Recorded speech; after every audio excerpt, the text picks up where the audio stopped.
এই যে হাত কাটাটা কমপ্লিট হয়ে গেছে, হাত কাটা কমপ্লিট।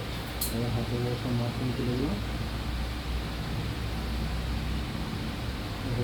তুলে দিলে হয়ে যাবে, যদি সেলাই করতে সুবিধা হবে। এই হাত কাটা কমপ্লিট, 3টে কাজের হাত। এবার কাটা হবে সামনা।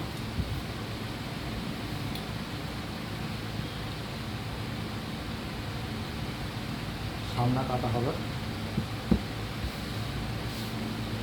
এটা হচ্ছে সামনা পিস। যেখানে ফেলে কাটতে পারো কোনো অসুবিধা নেই, এভাবে ফেলে কাটতে পারো, এভাবে ফেলে কাটতে পারো। লাইনটাকে এভাবে গুছিয়ে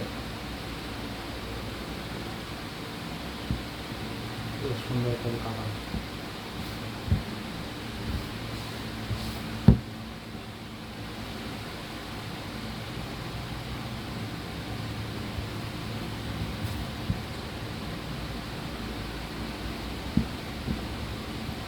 একটু ইস্ত্রি মধ্যে দিলাম যাতে কাপড়টা যাতে বসে যায়, যাতে ফুলে যাচ্ছে যাতে না ফুলে। প্রতিটা কাজে কাটার সময় একটু ইস্ত্রি মারলে কাপড়টা ভালো থাকে। এবার সামনেটা কেটে দেওয়া হচ্ছে।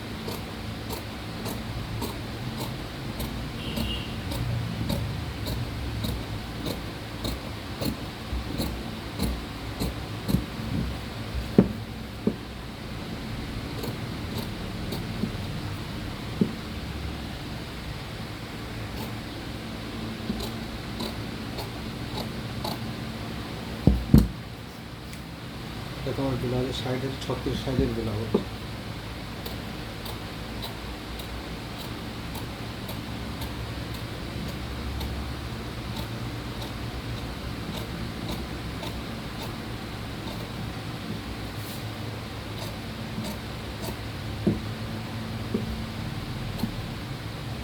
তিনটে টেকিং হবে, মানে ডট মারা হবে যাতে কাজটা তোলার জন্য। এখানে সবার দাগ দিতে হচ্ছে, এখানে মিলে মিলে কাটা হবে, মানে সেলাই করা হবে।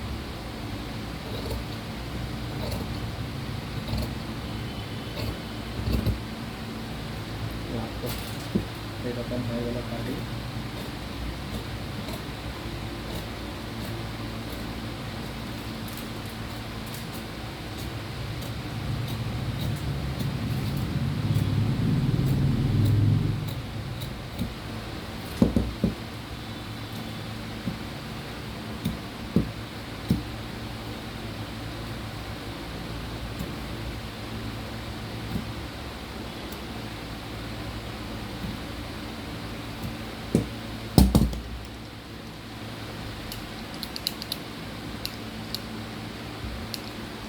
এখানে দাগ মেরে দিচ্ছি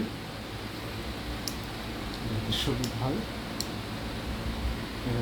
দাগ মেরে দিলাম, একটা সেলাই সরকারি সেলাই মাধ্যমটা তুলে বাদ বাকি আর মাধ্যম না তুললে হবে। এবার যে দাগটা মেরেছি সেগুলো নিশান দিয়ে দিচ্ছি যাতে না পরে সেলাই করার টাইমে যদি একটু ইস্ত্রি মারে তাহলে ঘর ঘরের দাগটা চলে যাবে। তো সেটা এই মার্কাটা মতলে আর ওই ইস্ত্রি মেলা যাবে না, দাগটা রয়ে যাবে। নাহলে কারিগর আবার একটু ফুল সেলাই করে দিলে আবার ব্লাউজ ফিটিং হবে না।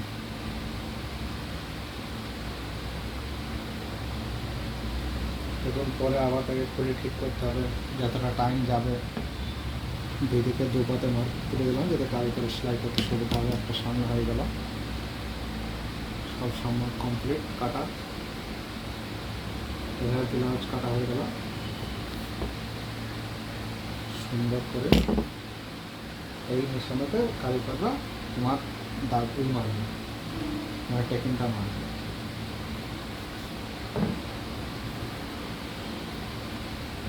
এইভাবে সুন্দর করে দাগ তুলে দিলাম যাতে সেলাই করতে কিচ্ছু অসুবিধা না হয়।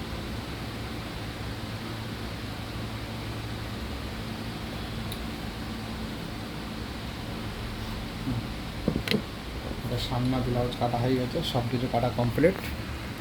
এবার খালি আসলটা কেটে দেবো, বাস তারপর ব্লাউজ কাটা কমপ্লিট। তোমরা লাইক করো আর আমার চ্যানেলটাকে একটু সাবস্ক্রাইব করে দিও। Bye bye.